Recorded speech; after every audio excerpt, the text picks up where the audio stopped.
Здравствуйте, друзья! Вы на канале «Иностранцы о России». Подписывайтесь, ставьте палец вверх. Ну а мы начинаем. Тысячи санкций попусту. Иностранцы приехали в Россию и рассказали правду. Очень много примеров, когда иностранцы приезжают в Россию, а затем рассказывают, что происходит в стране на самом деле. И оказывается, что тысячи санкций против русских вводили попусту. Когда Запад вводил почти 18 тысяч санкций против России, политические власти и граждане на той стороне границы считали, что голодные жители России вскоре пойдут штурмовать Кремль. А сколько было шуток про то, что в России съели уже весь ягель и доедают ежей. Правда, почему ежей, а не белок, например? И многие иностранные граждане до сих пор уверены в том, что в нашей стране очень туго с едой.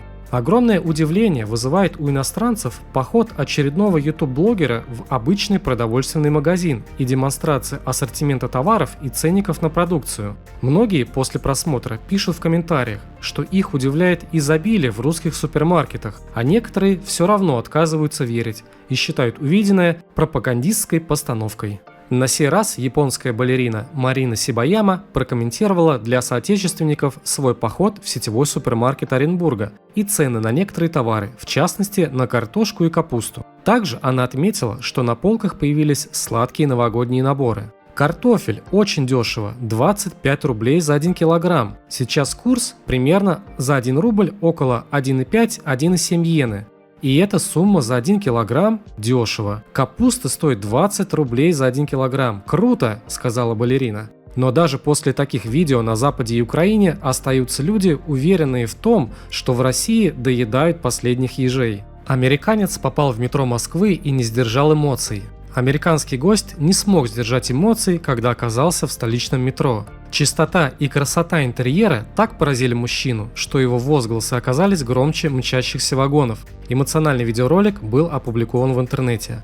«Вы никогда ничего подобного не увидите в Нью-Йорке», – удивился шокированный мужчина. Известно, что в Америке метро не может похвастаться чистотой и безопасностью. На станциях много мусора и бомжей, в переходах сидят наркоманы и городские сумасшедшие. Иностранцы, которым посчастливилось посетить русское метро, удивлялись, что подземка может быть не только чистой и быстрой, но и безопасной. Карманные воры стали обыденностью для жителей того же Нью-Йорка. Поэтому американец особенно отметил наличие представителей охраны порядка в павильонах. В России чистое метро и здоровое общество. Наконец-то мы начали понимать, что Запад – это красивый рекламный ролик, а что там у них за фасадом, нам не очень-то и показывают, отмечает жительница России в комментариях к посту. А еще есть и русская медицина. Неожиданное заявление в рамках Конгресса молодых ученых сделал Михаил Мурашко. По его словам, в Россию массово устремились иностранцы. Слова министра здравоохранения объяснил Ян Власов. По словам главы отечественного Минздрава Михаила Мурашко, в настоящее время иностранцы массово едут в Россию, чтобы пройти медицинские обследования, процедуры и получить лечение, передал экономический обозреватель Первого Русского Юрий Пронько в эфире программы «Царьград. Главное». Министр в рамках Конгресса молодых ученых объяснил рост потока пациентов из других стран завершением пандемии коронавируса и открытием границ. Он добавил, что наша страна, кроме того, отличается приемлемыми ценами на медицинские услуги. Это, в свою очередь, обеспечивает развитие инфраструктуры здравоохранения и совершенствование технологий. Слова Мурашко в прямом эфире Царьграда прокомментировал член Совета при президенте России по развитию гражданского общества и правам человека, сопредседатель Всероссийского союза пациентов Ян Власов.